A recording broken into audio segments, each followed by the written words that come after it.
Welcome to this Times Techies webinar. I'm Shilpa Fadnis and I have with me my colleague Sujit John. The two of us will moderate today's discussion. We hope you and your families are staying safe and doing well. Our discussion today is on India's gaming ecosystem and the talent landscape. Gaming in India has been catalyzed by better smartphones, increased internet access, popular titles, and influencers. COVID too has accelerated adoption. Companies are expanding, new companies are emerging, and global companies are setting up centers in India. A Sequoia BCG report says that the mobile gaming is expected to triple to a $5 billion market opportunity by 2025 from the current $1.5 billion. Games has seen a rise in payments with the introduction of UPI and payment wallets versus only credit cards earlier. To discuss the gaming ecosystem in India, we have three seasoned professionals. We have Kishore Kichili. Kishore is the country head for India and vice president at Zynga. Zynga is probably still best known for the game Farmville, which became such a rage.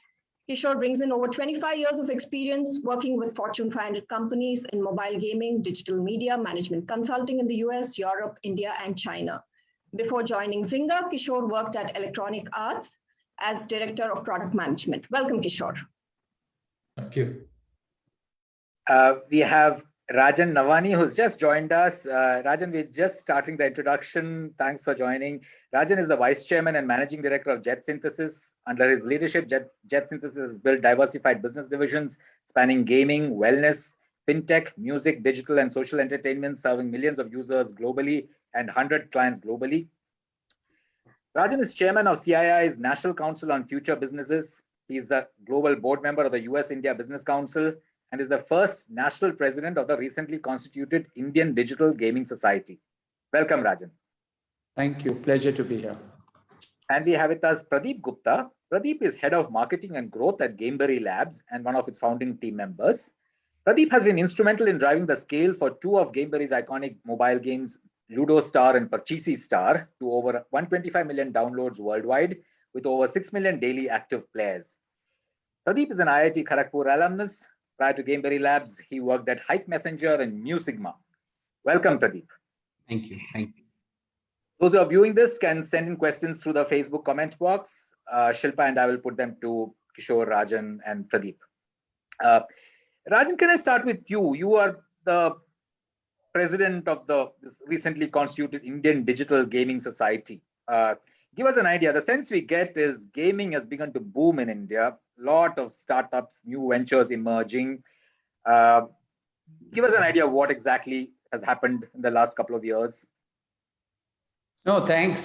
Firstly, pleasure, and thank you for having me here on this program with you. But gaming is definitely one of those sectors that has significantly benefited in these last couple of years because of the entire pandemic and people staying indoors. And I think that has been a big driver of the direction that gaming is now beginning to take. Interestingly, when we formed the Indian Digital Gaming Society, the idea was to find a way to put India on the global map of gaming, given that the consumption of gaming content, many of you must have read that 17% of the games downloaded globally on Google Play were in India. Right. So you look at the intensity or the magnitude of the number of people, who are gaming, but what we contribute to the global market share of, say, $190 billion industry is less than $1 billion. So we are less than 1% in terms of, market share of an industry where we have 17 to 18% consumption. The largest youth capital in the world, 1 in 10 people in the world is an Indian, under 25. 87% of Gen Zs in the world are playing games. Millennials in the 80% too. So it's just a very disproportionate, kind of an equation, right? And when we formed that, I remember, and the first show we did at Pragati Maidan was in 2017. We got the best leading gaming companies around the world. 5 of the largest Japanese companies, UK, US, setting up big stalls and coming here and realizing that the consumer opportunity is so large, but the business side, the Indian gaming industry's maturity, there's a huge gap. And I think that's when we decided that we got to have a platform that will bring all the stakeholders that are going to contribute to making gaming significant in India. And I think so, whether it's game developers and publishers, whether they are Indian publishers or global publishers who are publishing in India, the hardware manufacturers, the gaming investors, the gaming services companies, because while services is something, India is used to, at the end of the day, even in that space, we are still very limited in, what we do, for the rest of the world. But more importantly, we also included gamers, skilling institutions, and said, let us shape gaming together. And one of the strong pillars we were able to also institutionalize at that point was esports, and define it in a manner where, any gamer who comes in has a goal or a visibility to how to become professional. So if we look at a funnel, a casual gamer becoming a mid-core gamer, becoming a core gamer and a professional gamer, and how does that gamer change in all of these roles? So all of these were aspects that we put together. And of course, as you rightly mentioned, Jet Synthesis, we built, as an ecosystem play to play across all of this. So today we have actually, kind of looked at that. And now when the pandemic has made all business plans, I'm sure everybody in this panel and others who are hearing, of 2025 or 2024 real in 2021, 2022, we are now caught with so many new things that are happening. Gaming now has become the way people have socially connected. I mean, people were not connecting in the pandemic through Insta and Facebook as much, but they're coming together, playing games together, connecting with each other, 5G coming in. There's so many trends that have, changed. And we heard WHO say, stay apart, and, game, is the new social network. So many things. Esports has moved at a absolutely, crazy space. So I think all these trends which have happened, also data-driven, large engagement, etc. All of this is going to change the way, gaming is there. And last but not the least, now people watching gamers play, so streaming and esports. So I think we are in for a real big jump from where we are, and very exciting times for the industry in India. Sorry, I took a little long, but I just tried to put your large question into some context. Yeah, no, got it. Yeah, that's exactly what my two sons are up to. That's all they do all through the day. Tell me, do you have any stats for the amount of number of startups that might have emerged in the last few years in gaming? So yes, there are a large number of startups, right? We have, I think, over 2,000 startups. So, it's interesting. It's very skewed. If you look at gaming studios from India, right? Most of the gaming studios in terms of revenue or size are smaller. So, you'll have 10 companies that have some scale, maybe another 25, 30, 40, which are, beginning to scale, but 2,000, which are startups, or 2,500 which are startups, because two friends get together, get a game going, and then really is a passion that has driven them to do that, right? This is on the game development side, right? But there are so many other ecosystem players. So with esports, you need casters, you need streaming platforms, you need tournament organizers, you need esports players themselves, right? Training, coaching, coaches for esports players. So those kind of industries have started to grow also. So there are also a lot of startups coming up in those spaces, right? Similarly, we find in skilling, people who are taking specific skill sets and, making more people mainstream. So startups are again beginning to emerge across the ecosystem. But on the game developer side, I think that's where, the larger excitement for the future is. How can Indian gaming studios create content, not only what Indians would play, but even, the rest of the world will come upon and partner and global eyes are all on India. I mean, today we partner with 4 of the leading Japanese companies which are looking at India, and we are all from the US or from Europe. And all of them have one similar thing, is that, wow, what a market India has. We just need to figure out how to crack it. And we say we are all in the same game trying to understand that. But the beauty about India is that anything that we can do successfully in India, I strongly believe the frugal way in which we innovate, etc., can become, great leadership potential for, what companies from India can do for the rest of the world. And I think that again adds to the opportunity pie and size. Okay. Kishore, I mean, the other day you were telling us that you already have 600 people in India. You're going to add another 200. how does Zynga see India as both a development center and a market? Yeah, first of all, thanks for giving me this opportunity, Sujit. Yeah, we've been growing aggressively in terms of headcount in India because there is a lot of talent that we can tap into across the board. As when we talk about gaming, the skills in gaming, we call it something called as game atomic unit, which includes designers, artists, programmers, producers, UI UX guys, and QA people. As we look at as a unit and make sure that when people are working on a game, they are operating as one unit. So the roles that I mentioned, there is abundance of talent across the board. A bit lesser on the designer side, I believe, but again, we are closely partnering with the people like National Institute of Design to tap into the emerging talent on that space. So to answer your question,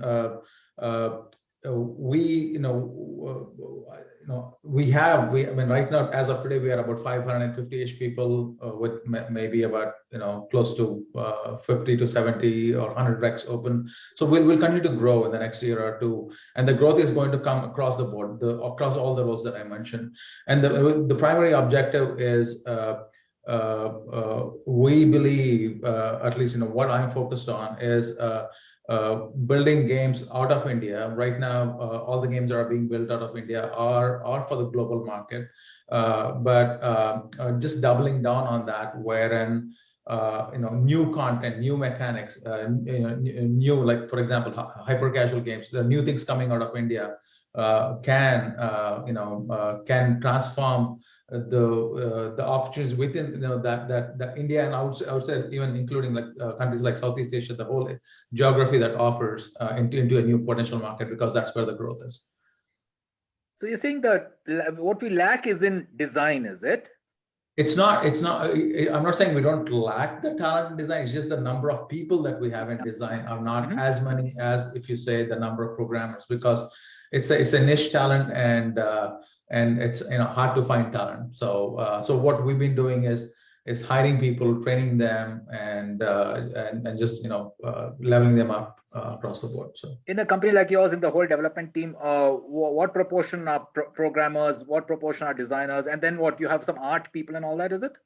Yes. So we have, like I said, we have designers, artists, programmers, producers. Producers are nothing but project managers, UI UX people, and QA. So if you have to, let's say, if the whole game economic unit is, let's say, 100 people, I would say about 5 to 7 people are designers. A majority of them are programmers. I forgot to include product managers too, which is extremely important.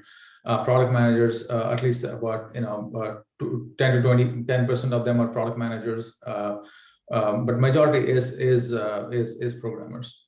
Okay. Which now, if you, again, I think each organization does things differently. In Zynga we have game teams that are exclusively focused on delivering content on the games, but there's a lot of things that happen behind the scenes. We call at the platform level. So there's you call the Apple and Google's as the platform, but within our tech stack, we have one more platform right in the middle that is serving the needs of all the games. And these are things that are common stack across services, like call it, let's say identity systems or subscription services or payment systems. And most importantly, all our analytics engineering, ML, AI, they're all a part of the team, but we don't really include them in the game atomic unit because they're part of a different team that is serving the needs of games across the board. Okay. Pradeep, I want to ask you, your games, you are kind of a startup, not too many years old now, yet you've been successful in many, global countries. You just mentioned Middle East, North Africa, you're there in Spain, you're there in Latin America. So how did you crack these markets, and what is it about Indian talent, etc., that enables you to do this? Got it. So first of all, thank you for giving me opportunity to be here. Thank you for that. So yeah, coming on to the game, definitely. So it all started with first when Ludo King started in India back in, I think, 2015 or 2016. So definitely a lot of players were playing Ludo King, and at that time, definitely everyone realized there is a definite potential of Ludo there. People were playing Ludo, people were talking about Ludo on social media, and that's when the founding team or the founders realized of Gameberry Lab that so Ludo King game is good, but it can be done better by integrating some other mechanics, some other social mechanics, and that's what they bank on. So they tried to improve the gameplay. They added some social mechanics, and it was never the intent that we are making games for a global audience. At that time, we didn't know that Ludo was played outside India as well. But these guys developed it, launched it, and by somehow the game started growing in Pakistan, and we didn't have any idea what has happened. So somehow a lot of people, a lot of influencers in the gaming community started playing that game, and then they spread it into their network. There's a good Ludo game, you can play it. So that's not how is that it has happened. Then what has happened is, since it's a social game, people would like to play with friends and families. So what that has done is Pakistani people has started spreading it into their families in Saudi or Kuwait. So that's how the game started spreading in these countries, and that's how one time we became the number one game in Pakistan. We were trending on Twitter in Pakistan. A lot of celebrities were tweeting about the game, and it was mad rush over there. And apart from that, what we have done, we were researching what are the similar games like Ludo that we can tap on. So while doing the research, we come across a game named Pachisi, which is as there in their Spanish culture as Ludo is in our Indian culture. So, and we found out that the Pachisi gameplay is more or less similar, just basic tweaks we need to do, and we can produce a game, Pachisi Star, and we find out the market opportunity is great. There's only one or two players that are there in that market, and definitely people would want to play Pachisi. So we developed the game, we launched it, and definitely it grew by word of mouth. People started spreading it, and that's how we cracked that market. So from our side, there was never the focus. There was no paid marketing or anything such involved. But the product, because of the product quality and the kind of social interaction that the game has provided, that's basically helped us grow there. Okay. So right now in the gaming world, you cannot make games for one country or one geography. You are competing at a global level. So Okay. you have to be best, otherwise nobody is going to play your game. You have to be the best. Yeah, Shilpa? Yeah. So I wanted to ask all the panelists, there are gamer personas defined by context, occasion, demographics, women gamers. So if you can help us understand multiplayer games versus single player games, what is popular in India and how are things really shaping up in that landscape? Rajan, you want to take a shot? Sure, I'm happy to, and I think both Pradeep and Kishore can also add to it.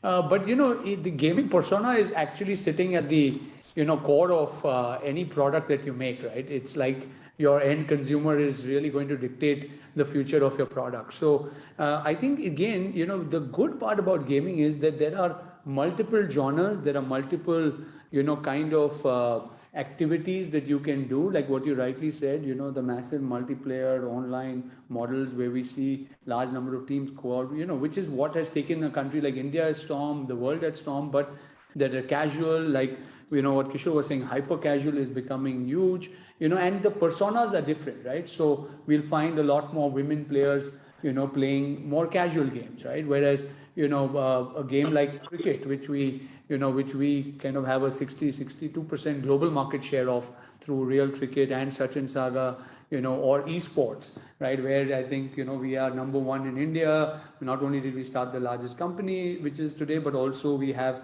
the grassroots play at scale through Sky Sports now, through Jet Sky Sports. We find that the number of women who engage there is much less. So we have to be innovative, because I don't know whether it's about cricket and about esport or the sporting side of gaming, right? I strongly believe, and to Sujit, your opening question, right, that gaming, the way we define it today, is the future of both entertainment and sport. Because when you look at the ability to go and win a gold medal at an Olympics or an Asian Games, which has already included esports as a thing, the starting point is a video game, right? You are playing, you are competing, but you're competing in something as a sport. right? And that requires dedication, it requires sincerity, it requires you to, apply yourself to be the best and consistently be the best to really be in the middle, like in any other, sport, right? Which is there.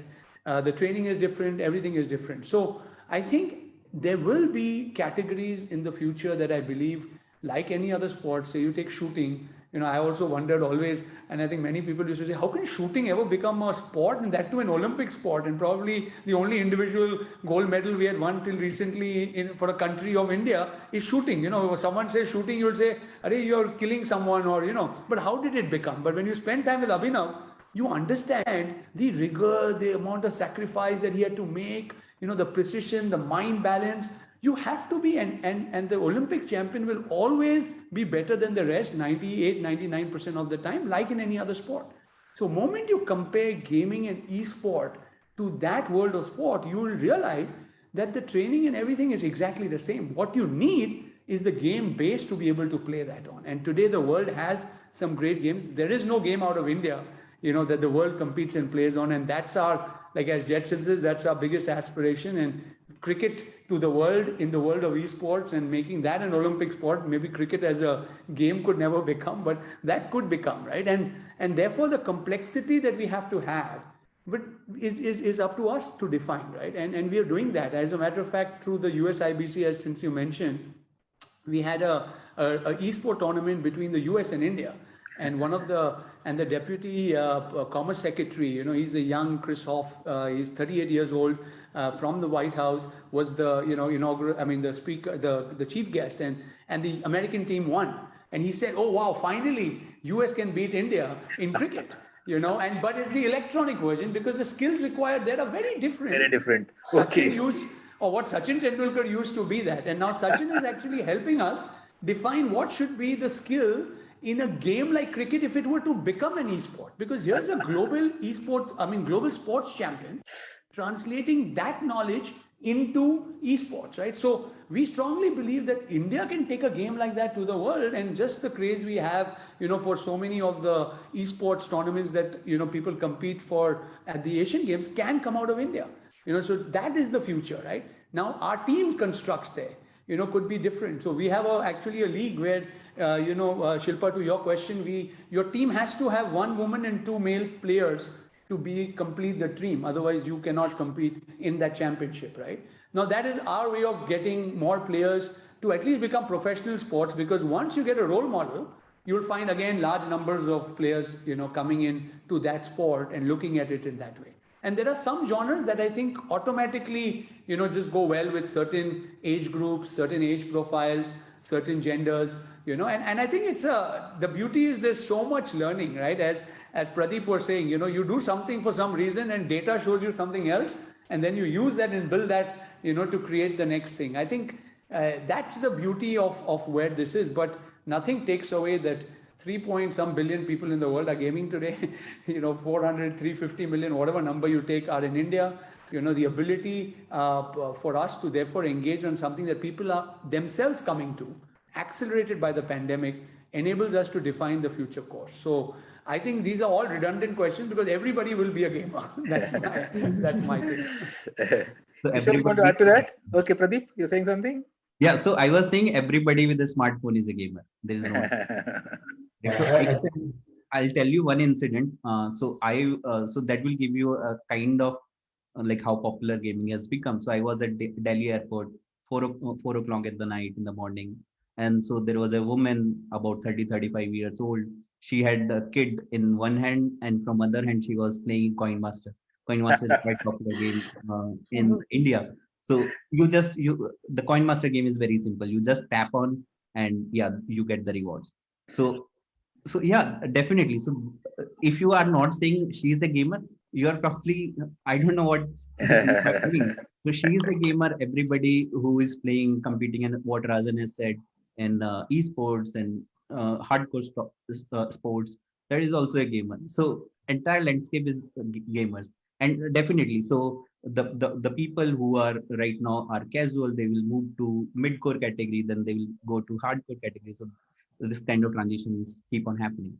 Okay. Kishore, you want to add to that? I was about to add. I think this is my observation, which is, maybe it's due to pandemic, but I think in combination with the growth of hyper casual games, which are really simple, few minute, 2 to 3 minute session times, I think that has actually opened the doors for people who are not gamers to become gamers, because there's a simple mechanic. So I think that has actually opened the doors for, I would say, a lot of female, women, audiences to come into become quote unquote gamers, because in the past gamers used to be, traditional gamers are mid-core, core, but now that has opened the door, and now I think they'll go through this evolution of, now they're getting into gaming through hyper casual. They'll get used to, okay, what hyper casual games is, but the next level of hyper casual is classic casual, free to play games, then mid-core, then core. I think we'll see that evolution happen in India. So. Okay. Yeah. My wife is totally into that. One of those bubble games, three bubbles, three colors, same or something. Pradeep, I just wanted to ask you. I mean, you said you have to build a quality game to become global.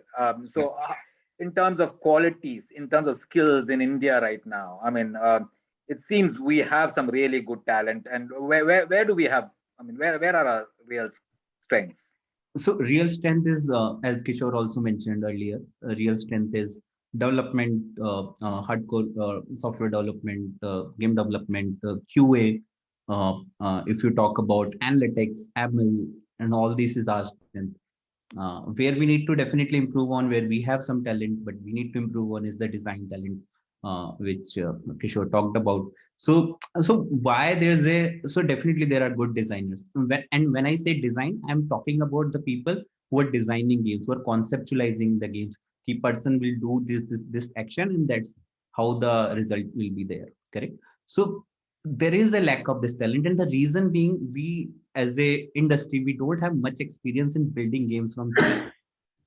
What we have done majorly, we have taken some concept that is doing well, took it that concept, try to add, subtract some things from here and there, and try to put it in a way that is appealing to some of the market cohort or some of the market segment. So we haven't made much of a games from scratch. Once you start making games from scratch, then you start thinking, oh, okay, how do I design this character? What does this character will do? How, what should I put a tattoo on his arm? So all these questions you start asking, and that is what we have not done, and that requires years and years of grind. So right now, I think a lot of investing money is also getting in the startups. What we need is, people will need some time to learn. So give 5 to 10 years, and you will see a lot of talent is going to emerge in the design and UX and these kind of field as well. And that is how ecosystem develop. There's a question. Yeah. Sorry. Go ahead. Sir. No, there's a related question here, actually, from somebody in the audience. Why hasn't a country like India broken into the AAA gaming market yet? Other than outsourced work, there isn't much else done here for AAA games. Raji is an example of one that's been made recently, but still doesn't reach that level that a game like, say, God of War does. Yes. So from I'll add my couple of points. So first of all, we don't have that kind of experience that we can create a large game from scratch. What right now we can do, we can identify those market opportunity. If there pre-existing systems are there, like for example, Ludo, we don't have to think about game design.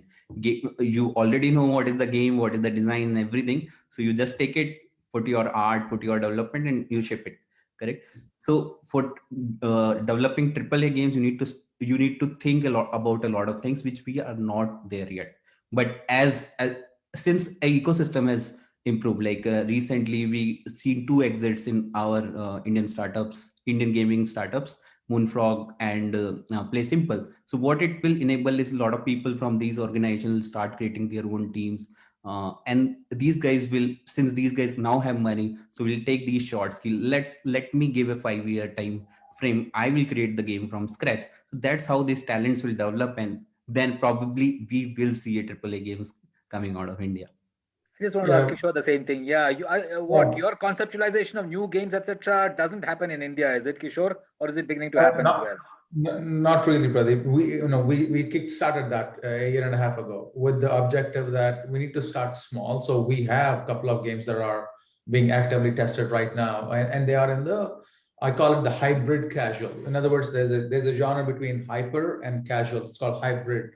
So we're focusing on that right now. The intent is, again, to Pradeep's point, I want to, again, the objective is to start small. There's no point in dumping millions and millions of dollars and creating, hey, I want to build a AAA game, right? Because there's a lot of moving pieces that has to fall, has to come into picture, a line for that to happen. So my objective is, at least what I'm trying to do, is to start small with the objective that let's launch new games out of India and targeted the hybrid casual market.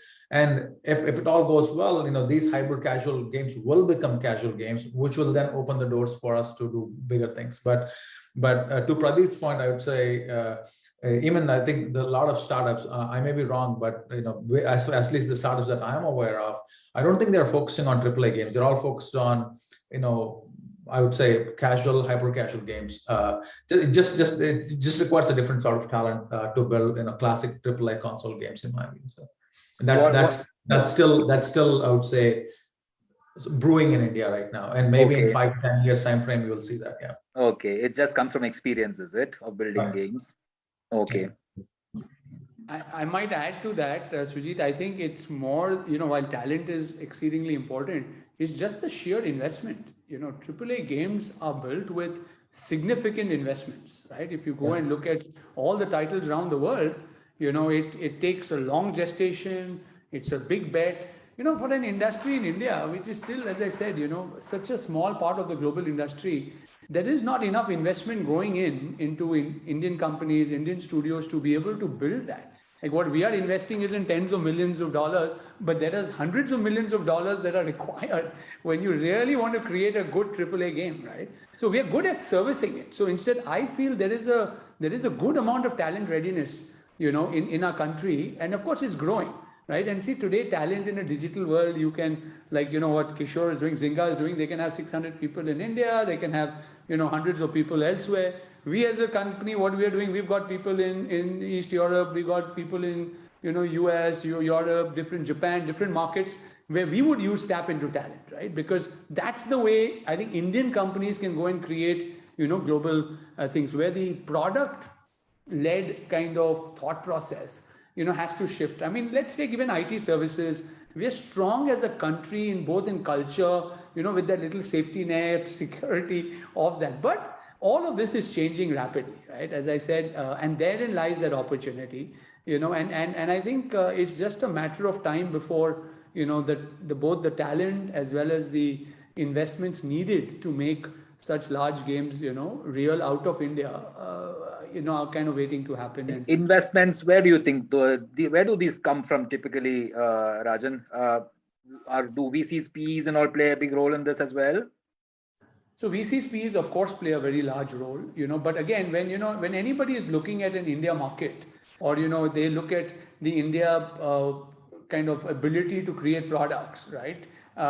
There is not enough there for, large, big dollars to come in, right? So I think the others companies that are investing are, those who have already built strong revenue lines with existing games or other games globally.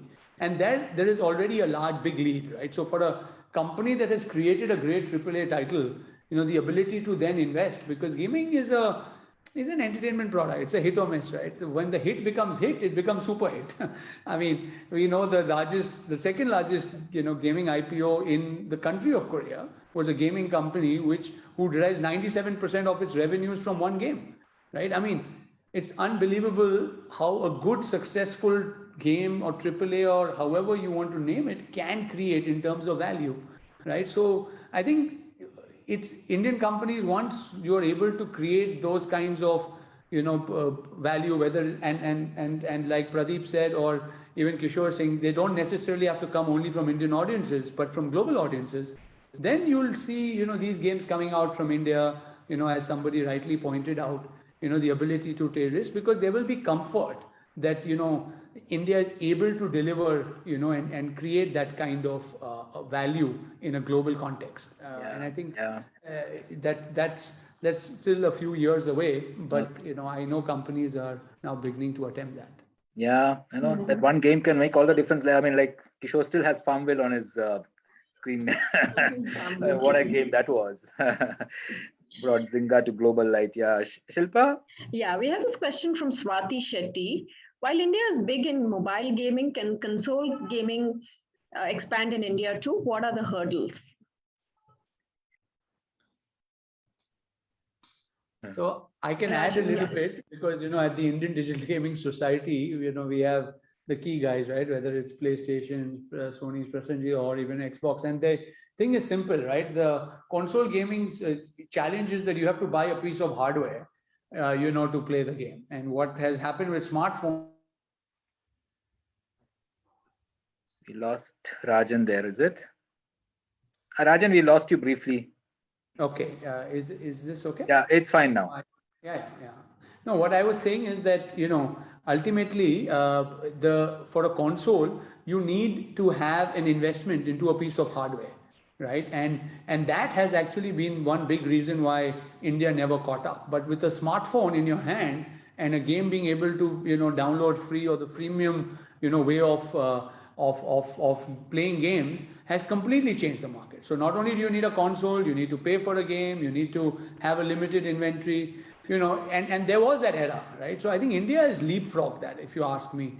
I'm sure there is console experiences, and now you're seeing, great experiences again being led in different forms. So say, for example, with Sachin Tendulkar, our Sachin Saga VR game is, you actually play as Sachin. You've got the effect of, the Sachin chant as you're going onto the field. You're in the dressing room. You're hitting the same shots that he actually hit, motion captured. The ability for me to bring real immersive gaming experiences beyond console has already started to emerge. And there'll be so many new technologies. Now, when we talk of a metaverse, I mean, what is real, what is virtual is all changing, right? We have currencies already in the virtual world. We have real world. There's interchangeable, immersive experiences coming in. It's a boom right now. So to me, consoles definitely have a large role, globally as an industry. But what mobile-led kind of growth or others will have is where the future is headed. And to my mind, from an India context, everything will grow, right? Because again, it's the funnel. If the funnel grows, compared to where it has been, it will definitely grow. But the ability for console gaming companies to innovate on their initial entry barrier is probably, to me, the one big challenge that we have faced in India. And unfortunately, that has been probably the reason, whether it's console or PC, because PC required very strong internet, and that's what Korea, and they provided great internet into homes, so people could actually game. Were limiting blocks why India is so late to the game in gaming to the world, right? It's only after smartphones have come into our hands that we are now unlocking our country's power for gaming. So I think India's driver for growth in gaming will definitely come from mobile. But again, as I said, it will still increase the pie in both of these because we are just starting at such a low base today. But maybe Kishore and Pradeep will have other. No, I agree with you, Ranjan. I think we are just scratching the surface. I know, if I may, maybe one analogy would be the way we in India went from, some of the homes from not having any phone landlines to directly going to mobile. I think you will probably see something like that as gaming technologies evolve, because buying a console, it's expensive. I don't think it can meet the disposable income standards of a normal of person in India. But whereas smartphones are pretty damn cheap, right? So people readily accessible. So to Ranjan's point, I think there will be probably a leapfrog effect where they'll probably go from a mobile to something new. Maybe it's in the metaverse, maybe esports. I don't know. We'll have to wait and see how things are going to evolve. But it's just that the price points for console and high-end gaming PCs are not attractive yet for the Indian audience, in my view. So I think it'll be mobile, maybe a pause in the middle, and maybe jump to something else. We'll have to wait and see that. Yeah. Okay, let me ask this question. The previous question was from Saurabh. This one is Sai Krishna asking. I think both Kishore and Pradeep had mentioned this, but what are the skills that a game designer needs to have? Kishore, want to give it a shot? What skills? Is there some skills, or do you just acquire it through playing games more and more? What? It's a very broad question. It depends on the role because there's not a single set. So it's conceptual. It's creative. I would say it's a lot of creativity that goes into designing games, right? So putting yourself in and a lot of this comes from playing games actually. So it all starts from you playing lots and lots and lots of games, right? And then you add to that some sort of education, like National Institute of Design as an example. If you want to really take all your learnings, put that into a structure, and then combine those to work in as a game designer somewhere. But I'm not saying that you need to have like an educational background, but definitely playing lots and lots and lots of games will help you understand what this game mechanics look like, what are the core loops, what are the different levels, when to present certain things to certain players at what time. A lot of things that go into the game. There's not a single answer, but the best way to go about learning that is, again, whatever I'm saying is going to change by genre too. So it's, a hyper casual game is very different from a mid-core or a console for that matter. So I think if people are interested, I think start small, begin with hyper casual, then get into casual, and just play with different genres of games. Again, because these game mechanics change on genres too. So I would say just play a lot of games and figure out how the mechanics are working, and that essentially is the game design. So yeah. Okay. I mean, I would love for others to chime in. Yeah. Pradeep, you want to add to that? Yeah, as Kishore has mentioned, it's definitely a wide spectrum of things that the game design needs to be able to do. One thing is really, really important apart from playing is watching others play. How people are interacting with your game, whatever experience you have designed. So a lot of designers have a lot of experience. They might have played 20 years playing a game, so they develop a different kind of point of view. That's how this game is played, and that's what it is. But when that person present the game to a 30-year-old female who has never played the game in her entire life, so she interacts with the game in a very, very different manner. So as a game designer, it's very essential to think of, let me just check how this person plays, and let me observe, let me fine tune that game according to them, not according to me. So be humble, just keep on learning, just keep seeing other people play a lot of games across the genres, and you will start to get those things. What is important. Okay. On the programming side, what kind of skills do you hire, Pradeep? So programming skills, definitely somebody who is good with the algorithms, the typical software engineering point of view, and so that is a backend development, you can say, and that is somebody who can like whatever the assets artists and UI designers has create. So the people who are skilled in working with the game engines, Unity, Cocos, to DX. So these kind of skill set are required. And yeah, definitely a person needs to be analytically strong, and these things can be learned on the go, the language and other things. Analytically good, can think how to solve the problems in a scalable manner, and I think that's the basic skills that are required. Kishore, same thing to you. Programming skills, what the programming side? Yeah, I mean, I would say the core, a lot of the core. I would say if you speak about language, it'll be the classic C++, Java, C#. This will go into core engineering of it. There's definitely, obviously, different game engines in the market. Unity, Unreal, as an example, that people need to have expertise with.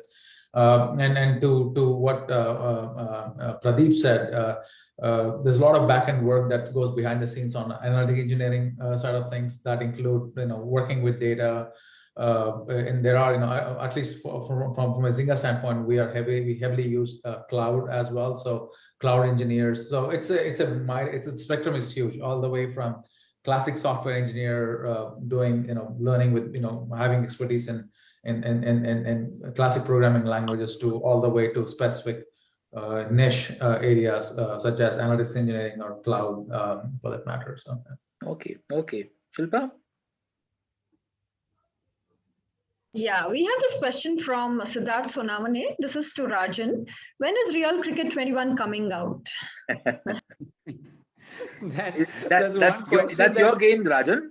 Yeah, that's our game, and that's the one thing that hounds all my, social media boxes and everywhere, because it is one of the most anticipated games, and my lead producer, whoever's asked this question, would probably know. Anu just particularly told me not to mention when it is going to come out, because it's unfair to break it out in this manner. But one thing I can tell you, it's something that is already there. I have played a good version of it myself, and I can tell you it is something that you will.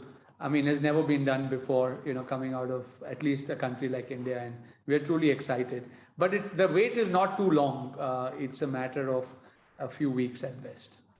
It's going to be a mobile game? Yes, it's a mobile game. It's building on our Real Cricket 20 version. Yeah. Okay. Other day, Kishore, you were saying nowadays people move from one device to the other seamlessly, and you are also trying to build a thing where, somebody might start on the mobile but go on to PC, console. That is an ideal state to be in, which is crossplay, able to move gamers from one platform to other. In general, I think crossplay. I think a lot of gaming companies are focused on crossplay. Some of our games, we're looking at, obviously mobile first, but then launching on things like Nintendo Switch and PC, right? But I'm sure there will be a state where people can seamlessly transition from I'm sure there are games out there already where they leave a game state in mobile right now and maybe pick it up on a console, so that is the ideal state. I'm sure that we'll get there at some point, but as in terms of industry, I'm seeing a lot of gaming companies get into the crossplay mode, where at least they're beginning with mobile and getting into PC, Switch as an example, and potentially Xbox and PlayStation down the road. Okay. Was a question again from the audience. Do college degrees matter when it comes to the hiring process for a game designer? Do college degrees matter for any of these things? Pradeep, you want to take a shot? Kishore, you were saying something? No, I'll let Pradeep talk first. Okay. So definitely it does help college degree. So basically college degree will provide you a structural way to approach these things, how to solve these problems and anything. So what the process we follow at Gameberry is, we are not very focused on whether the person has a game design degree or not. What we do is we send them a basic assignment. So based on how the thought process of in the assignments are, what are the different points he does, whether he or she is able to think through it properly. If he or she is able to do that job, then definitely we invite him or her for the interview. So as such, I don't think so there's a massive requirement, but definitely it provides you that structure. To structure things, yeah, okay. I would say, yeah, like anything, a degree would definitely help with any job for that matter, right? But what matters most is what is that you bring to the table as a candidate, right? Whether and anything that you can back you up with your background or anything you have done in the past would help. But on top of that, during the interview process, like Pradeep said, I think we do our own due diligence too, but I don't think college degrees should matter a lot. But assuming this, candidates are able to balance that by doing some, again, a lot of work behind the scenes, something to showcase, that would help. Yeah. Okay. Rajan, I wanted to ask you, what will make esports take off in India? Why haven't we created? So at one level, it looks like esports is something that is kind of made for India, kind of the kind of people we are. I don't know enough about it, but some of the other countries seem to have some fantastic teams. They compete globally, etc., but we are still nowhere there. Yeah, so I think it's esports is very interesting, right? It's cutting edge technology, meeting creativity, meeting youth, meeting culture. It's that whole jing jang, big bang, thing for Gen Zs and millennials, right? And it's a world that which is already beginning to shape up. So my experience with esports started way back in 2014. When I was in Poland and I entered a stadium with 30,000 people sitting in a stadium watching two teams compete on a screen. and that was not enough. But the oohs and the ahs in the room or in that entire stadium were just similar to what we would face, when you watch a cricket match, right? And that was the time, I said it's only a matter of time before something like this comes into India, young people and all that. And that's when, we came back and co-founded, Nodwin Gaming along with Akshat Rathi and Gautam Wirk. And today, Nodwin is not only India's largest esports company in terms of bringing these kind of events to India, but one of the largest, even top 5 in the world. And now through Sky Esports, we are seeing this massive engagement that is happening at the grassroots level, and I think that's the big change. So just 3 weeks ago at probably the largest IP in the world of esports, the Sky Esports Championship, which was the third version, 3.0, we hit all records, 280 or 227,000 concurrent viewers at one point on watching this, 5 million people viewing it in one day. The numbers have just gone up, 3x over what was in the last time, we recorded a tournament like that. So the growth rate is massive. We were just a few weeks back, we actually brought the best of the real world of sport with esports. We got Sachin Tendulkar in this room in Mumbai with the number one in esports influencer, you would say, because that's how in India people would associate who has 10 million subscribers to. So the number 1 to number 75, Sujit, were all there in the room in COVID, come from different parts of the country just to be in that room, because Sachin as a role model from sports, being even at an esports event changes things, right?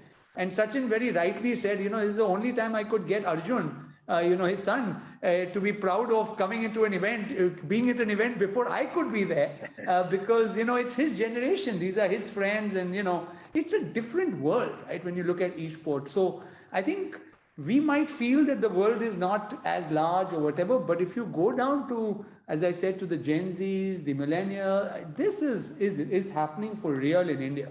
Our tournaments, the commentary happens in 9 languages, in Tamil, in every single language, because people, like any other sport, the best cricket players will come from a village in Haryana or somewhere. It's the same in esports. I mean, we might think, how can somebody from tier 2, tier 3 rural play, and become the world champion? But that is the only way we'll find champions in India. So what has happened, to your point, why Indians haven't integrated? One, of course, this concept was not there. And now with mobile esports, or the ability to play on mobile, because, traditionally the world has competed on esports on PC, right? Which again, we said, India completely missed that. We don't have that kind of investment in equipment. Today, teams are being bought by corporate houses, right? Brands are sponsoring. The esports champion globally made $18 million, which is more than what a Wimbledon champion makes today, right? Globally, right? So that's the kind of money that's going into esports globally. So India is just waiting to happen, right? And we are seeing that. I mean, why it hasn't happened till now is a different story, but how it will unlock from here on is very real. And every day, we are seeing that.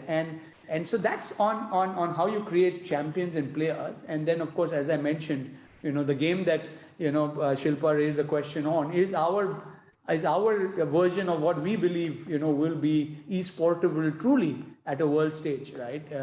And we hope that India can deliver products like this, in the future and really change the way we define esports, for the world from here on. So, okay. But it will happen. It's happening. Okay, good to hear that. Shilpa? Yeah, we have this question from Saurabh. What does the AR market look like in India? Majority of people are now familiar with it because of the Pokemon Go. What is the future of AR in a casual or a hyper-casual mobile games look like in India? Kishore, you want to take that? Sure. I mean, I'm not sure I don't know whether I can answer that for India market, but globally, some of our games already have AR built into. For example, the CSR2 racing game, where we have really high-end cars. You can park the car in your garage and take a picture, and show it off if you want. So some of our games already have AR into it, but I can't really speak to India market specifically.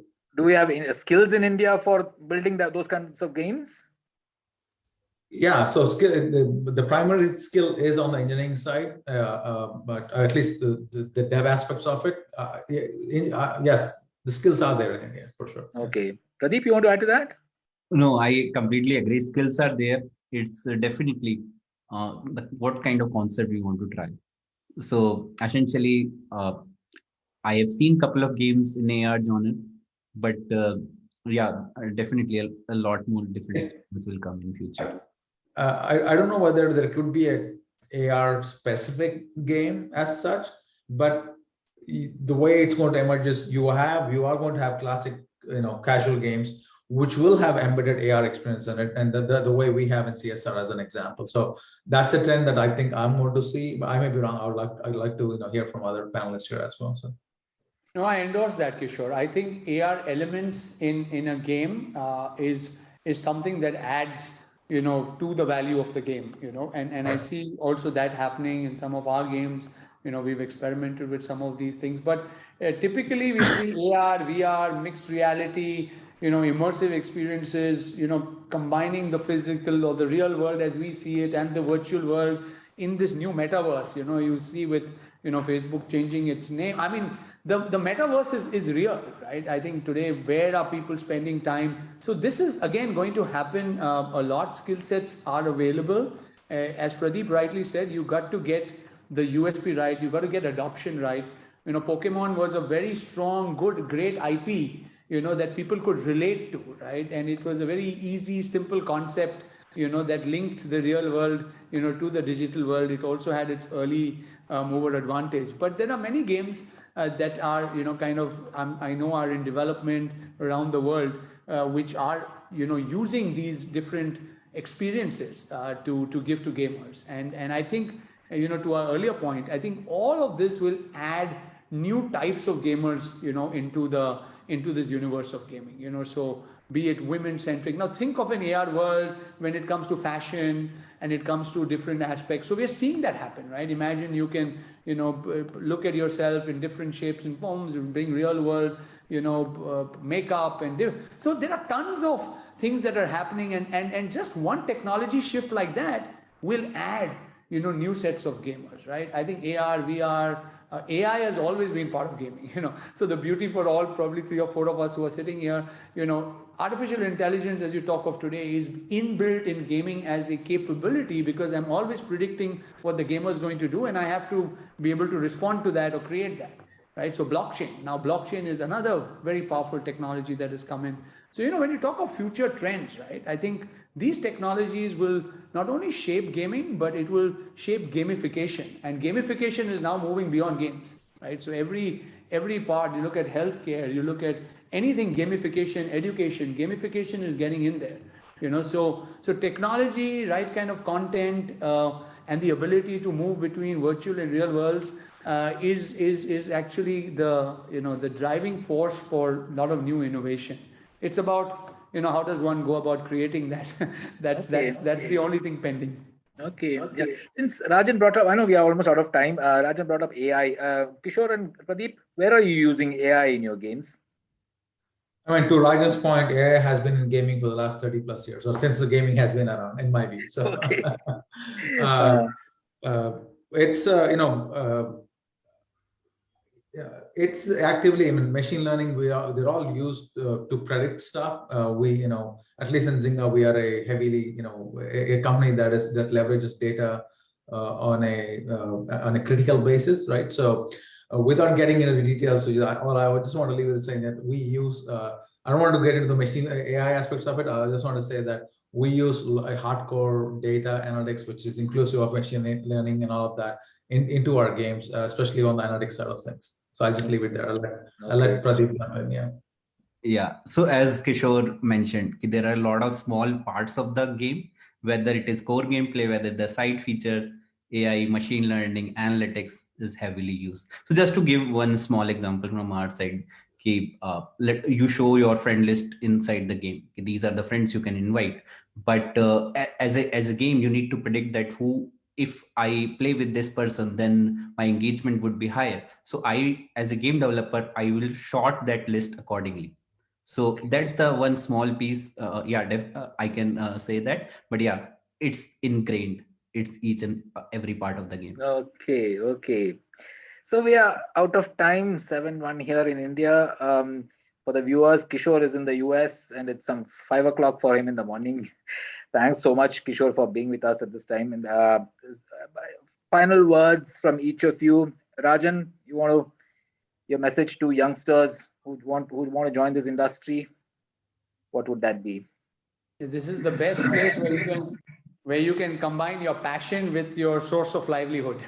There are very few industries where you grow up on gaming and then wow, you can go and be part of an industry where you can shape not only your own future but the future of many others. And I think thanks again. It's been a very, very engaging and very interesting conversation. Thanks for having me.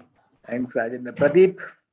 Yeah, so I would say just start with it, just because this is the one aspect where you are not selling any utility, you are selling fun, and selling entertainment and fun is always difficult. You don't have to use just the logical skills, but your left brain skills as well.